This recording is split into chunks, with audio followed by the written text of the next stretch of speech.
पूजा घर में रखा लोटा पैसे को नष्ट कर देता है। भूलकर भी ये गलती ना करें।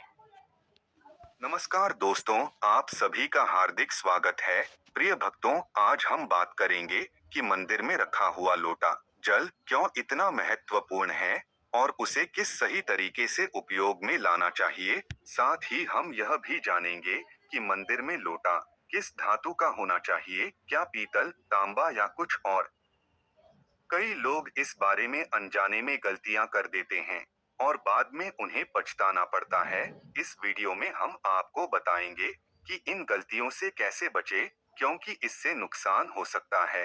भक्तों, मंदिर में एक लोटा जल हमेशा सही तरीके से रखना चाहिए। अब बात करते हैं घर के दीपक की।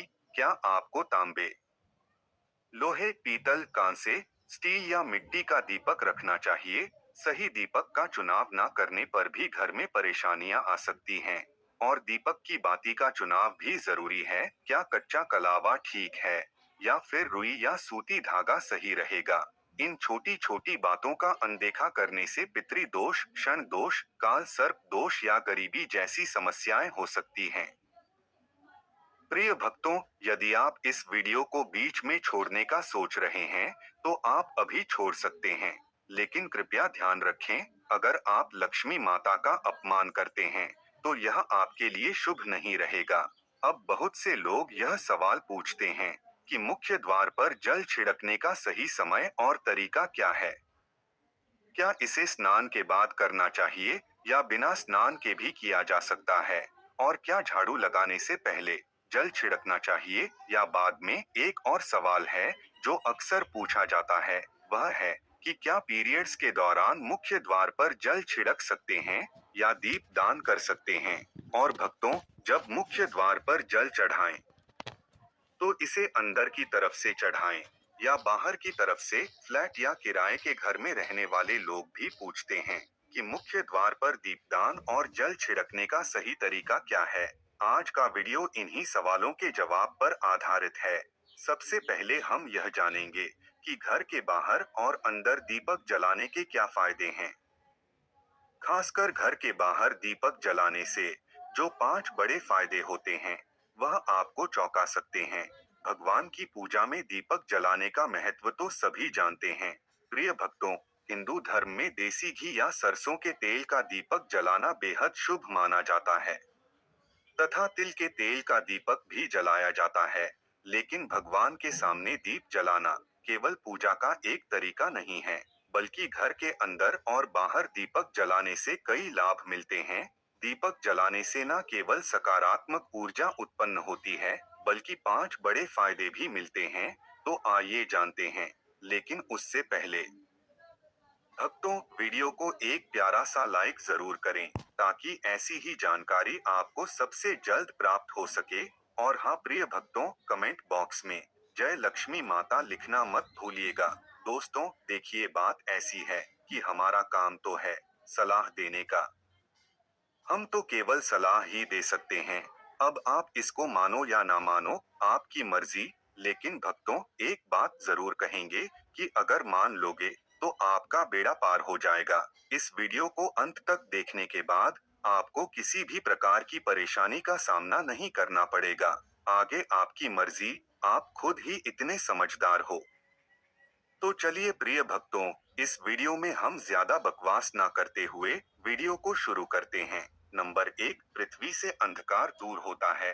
घर में दीपक जलाने से न केवल घर का अंधकार दूर होता है, बल्कि यह नकारात्मक ऊर्जा को भी घर से बाहर कर देता है। जहाँ दीपक जलता है, वहाँ सकारात्मक ऊर्जा का वास होता है। स्वाभाविक है कि जहाँ सकारात्मक ऊर्जा होगी, वहाँ भगवान का भी वास होगा। इसलिए भक्तों, शाम होने से पहले दीपक जलाना शुभ माना जाता है। तेल से जलने वाले दीपक का असर उसके बुझने के बाद भी आधे घंटे तक बना रहता है, जबकि शुद्ध देसी घी का दीपक वातावरण को करीब 4 घंटे तक सकारात्मक रखता है। नंबर 2, दीपक जलाने का वैज्ञानिक लाभ। जब घर में शुद्ध घी या सरसों के तेल का दीपक जलता है, तो उसके धुएं से घर के माहौल में सात्विकता आती है। प्रिय भक्तों, यह धुआं हानिकारक कणों को नष्ट करता है और वातावरण को शुद्ध बनाता है। नंबर 3, सुख समृद्धि का वास। जिस घर में भगवान के सामने दीप जलाया जाता है वहां माता लक्ष्मी की कृपा बनी रहती है। ऐसे घर में सुख समृद्धि का वास होता है। दीपक को पूर्व दिशा में रखने से व्यक्ति दीर्घायु होता है और उत्तर दिशा में रखने से धन संपन्नता बढ़ती है। दीपक न केवल घर के अंधकार को दूर करता है भक्तों, बल्कि हमारे जीवन को भी प्रकाश की ओर ले जाता है। नंबर 4, बीमारियों को दूर भगाने में मदद। घर में दीपक जलाने से बीमारियां आसपास नहीं भटकती। परिवार के सभी सदस्यों को स्वास्थ्य लाभ मिलता है। खासकर अगर दीपक के साथ एक लौंग भी जला दी जाए तो इसका असर 2 गुना हो जाता है।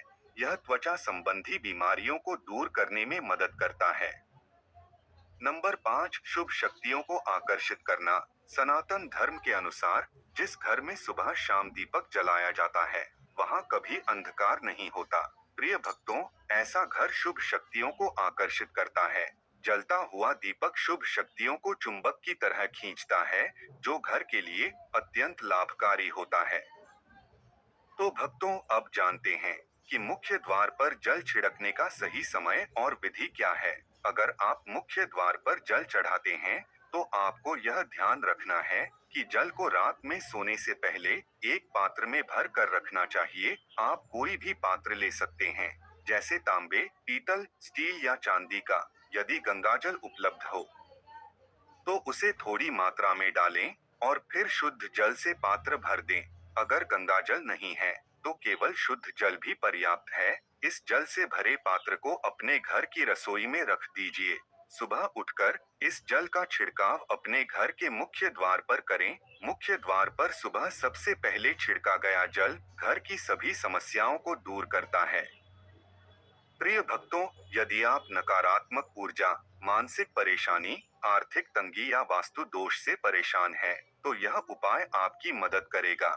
रसोई में रखा जल मुख्य द्वार पर छिड़कने से आपके घर की परेशानियां समाप्त हो सकती हैं। यह उपाय न केवल वास्तु दोष और पितृ दोष को समाप्त करता है, बल्कि तंत्र मंत्र या बुरी नजर के प्रभाव को भी खत्म करने में सहायक है। इस उपाय को नियमित करने से घर में सुख समृद्धि बनी रहती है और बीमारियों से भी मुक्ति मिलती है। आपको यह जल सूर्योदय से पहले मुख्य द्वार पर छिड़कना चाहिए। अगर सूर्योदय के बाद आप मुख्य द्वार को अन्य जल से धोना चाहे तो यह कोई समस्या नहीं है भक्तों, लेकिन यह विशेष जल सूर्योदय से पहले ही छिड़क दिया जाना चाहिए। अब कई लोग पूछते हैं कि क्या यह जल छिड़कने से पहले स्नान करना जरूरी है या बिना स्नान किए भी इसे किया जा सकता है।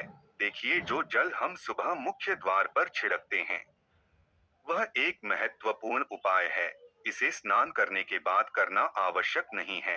प्रिय भक्तों, सुबह जल्दी उठे, सबसे पहले रसोई में जाएं और पहले से रखे जल को लेकर मुख्य द्वार पर जाएं। मुख्य द्वार खोले और इस जल का मुख्य द्वार खोले और इस जल का छिड़काव करें। जल छिड़क समय अपने पितरों और मां लक्ष्मी का ध्यान जरूर करें। ऐसा कहा जाता है कि सुबह सुबह मां लक्ष्मी हर घर के द्वार पर आती हैं। जिन घरों के द्वार खुले होते हैं और जहां जल का छिड़काव किया गया होता है वहां मां लक्ष्मी प्रवेश करती हैं। जल छिड़कते समय अपने मन में मां लक्ष्मी से प्रार्थना करें, हे मां लक्ष्मी, कृपया मेरे घर में प्रवेश करें। मैं आपका स्वागत करने के लिए तैयार हूँ। इसके बाद पितरों का ध्यान करें भक्तों, क्योंकि घर की दहलीज को पितरों का वास स्थान माना जाता है। जब आप दहलीज पर जल छिड़कते हैं तो पितर प्रसन्न होते हैं और उनका आशीर्वाद आपको मिलता है। स्नान करने की आवश्यकता नहीं है, आप बिना स्नान किए भी यह कार्य कर सकते हैं।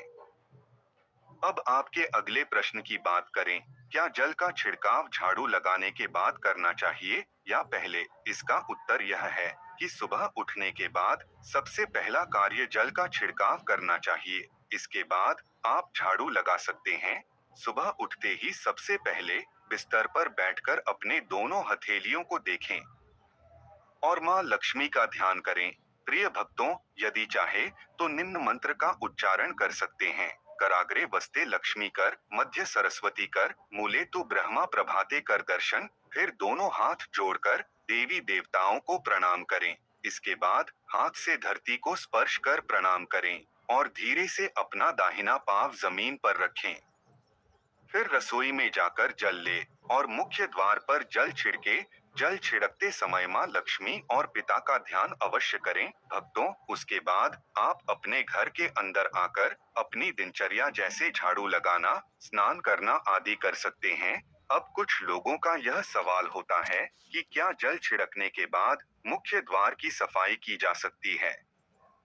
तो हाँ, आप ऐसा कर सकते हैं। पहले रसोई में रखा जल मुख्य द्वार पर छिड़क दें। इसके बाद अतिरिक्त पानी लेकर मुख्य द्वार की अच्छे से सफाई झाड़ू या पानी से कर सकते हैं।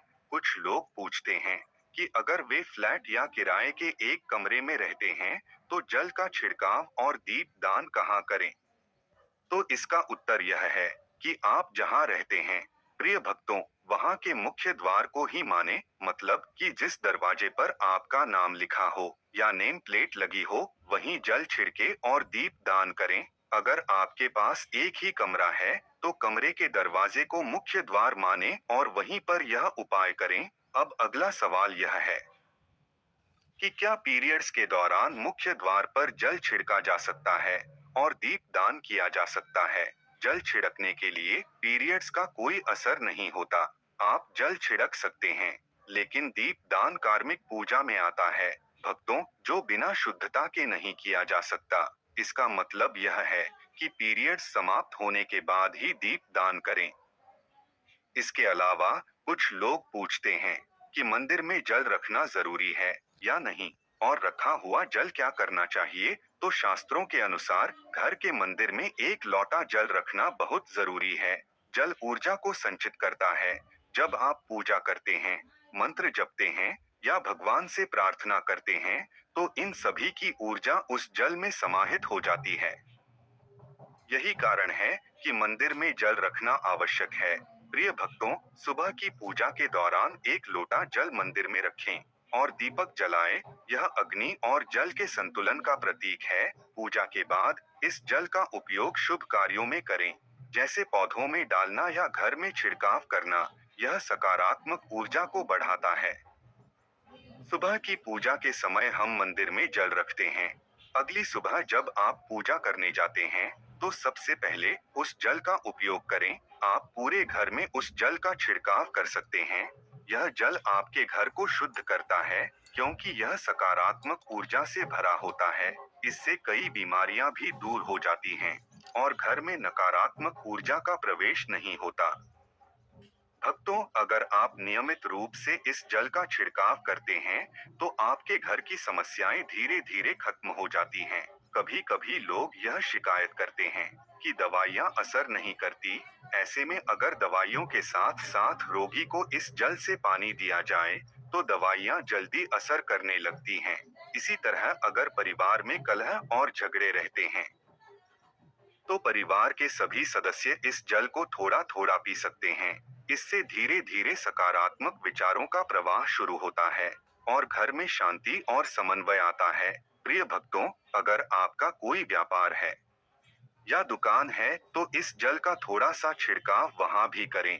यह आपके व्यापार को सफल बनाता है और किसी भी तरह की परेशानी से बचाता है, क्योंकि यह जल बेहद सकारात्मक ऊर्जा से भरा होता है। अब बात करते हैं कि मंदिर में जल क्यों रखा जाता है। जल को अमृत माना जाता है और यह देवी देवताओं के लिए विशेष महत्व रखता है।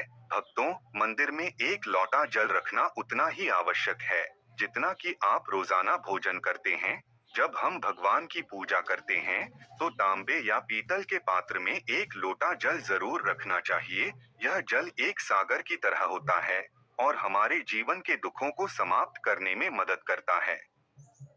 यदि कोई व्यक्ति भगवान को रोजाना भोजन नहीं करा सकता, तो वह मंदिर में एक लोटा जल रख सकता है, जिससे उसकी पूजा पूरी होती है, ताकि भगवान इसे ग्रहण करें। और यह जल रूपी प्रसाद अगले दिन सुबह आप प्रसाद समझकर ग्रहण करें। प्रिय भक्तों, लेकिन याद रखें, मंदिर में रखा जल कभी भी तुलसी में अर्पित नहीं करना चाहिए, क्योंकि यह जल सभी देवी देवता ग्रहण करते हैं। हाँ, अगर आपके घर में लड्डू गोपाल या राधा कृष्ण हैं और आप एक लोटा जल उनके लिए अर्पित करते हैं, तो आप अगले दिन यानी सुबह के समय वह जल तुलसी में चढ़ा सकते हैं। मंदिर में रखा जल अगले दिन यानी सुबह अपनी आंखों को धोने के लिए प्रयोग करें। इससे आंखों की रोशनी बढ़ती है और आंखों की बीमारियां दूर होती हैं। भक्तों, शास्त्रों के अनुसार जो लोग मंदिर में एक लोटा जल भरकर नहीं रखते, उनके घर में अकाल पड़ जाता है, घर की स्थिति खराब हो जाती है, परिवार में मुसीबतें आ जाती हैं और गरीबी का सामना करना पड़ता है। आप चाहे तो एक लोटा जल में फूल आदि डालकर रख सकते हैं, जो बहुत शुभ माना जाता है। मंदिर में रखा जल का एक और उपयोग यह है कि इसे घर की रसोई में खाना बनाने में या पीने में भी प्रयोग कर सकते हैं। लेकिन यह जल तभी इस्तेमाल करें जब आपके घर में सात्विक भोजन बनता हो। अगर लहसुन या प्याज का इस्तेमाल होता है तो इस जल का प्रयोग खाना बनाने में नहीं करें। प्रिय भक्तों, इस जल को परिवार के सभी सदस्य थोड़ी थोड़ी मात्रा में पी सकते हैं और बचा हुआ जल आप घर के पौधों में डाल सकते हैं। यह जल व्यर्थ नहीं होता, इसके बहुत सारे उपयोग होते हैं। अगर हम सही तरीके से इसका प्रयोग करें तो यह हमारे जीवन की परेशानियों को सुलझा सकता है। मंत्रों से अभिमंत्रित जल बहुत शक्तिशाली होता है और हमारे घर के मंदिर में रखा जल देवताओं का आशीर्वाद होता है। भक्तों, क्योंकि वह हमेशा देवताओं के पास होता है, इस जल में सभी सकारात्मक शक्तियां समाहित होती हैं और अगर हम इसका सही प्रयोग करें तो यह हमारे जीवन में सकारात्मक परिवर्तन ला सकता है। मतलब कि आप जल को पीने में, खाना बनाने में, घर में छिड़काव करने में इस्तेमाल करते हैं तो इससे हमारी समस्याओं का समाधान होता है और अगर कोई भी कार्य नियमित तौर पर किया जाता है तो हमें उसका लाभ जरूर मिलता है। कभी कभी करेंगे तो उतना लाभ दिखाई नहीं देगा, लेकिन अगर आप नियम बना ले कि हर रोज उसी जल से घर में छिड़काव करना है, घर के हर व्यक्ति को थोड़ा थोड़ा पीने के लिए देना है, बचा हुआ जल पौधों में डालना है, दुकान पर छिड़कना है, व्यापारिक स्थल पर छिड़काव करना है, बच्चों की किताबों और तिजोरी में छिड़काव करना है, तो आपको निश्चित ही चमत्कार देखने को मिलेगा। प्रिय भक्तों, इसी तरह से जो रसोई में रखा हुआ जल होता है, उसका छिड़काव आप अपने घर के मुख्य द्वार पर रखें, तो इसका लाभ बहुत जल्दी दिखाई देगा। लेकिन इसे अपने रूटीन में शामिल करना होगा और प्रतिदिन नियम से यह कार्य करना होगा, तभी आपको लाभ मिलेगा। कई लोगों के सवाल होते हैं कि मंदिर में रखा जल जब हम अगले दिन उठाते हैं तो उसमें कभी कभी कीड़े मकोड़े पड़ जाते हैं, तो क्या हम उसे ढक सकते हैं? हाँ, आप उसे पूजा के बाद किसी प्लेट या कटोरी से ढक सकते हैं। जब आप अगले दिन उस जल को उठाएंगे तो वह बिल्कुल शुद्ध और साफ सुथरा होगा। भक्तों, आप इस जल का प्रयोग किसी भी कार्य में कर सकते हैं। जब भी आप घर के मुख्य द्वार पर जल छिड़काव करें तो गणेश जी का मंत्र ओम गणपत नम जरूर बोले और जो हमने आपको वीडियो में बताया है उसे ध्यान से समझकर अपने घर के मुख्य द्वार पर जल का छिड़काव करें। अब जानते हैं कि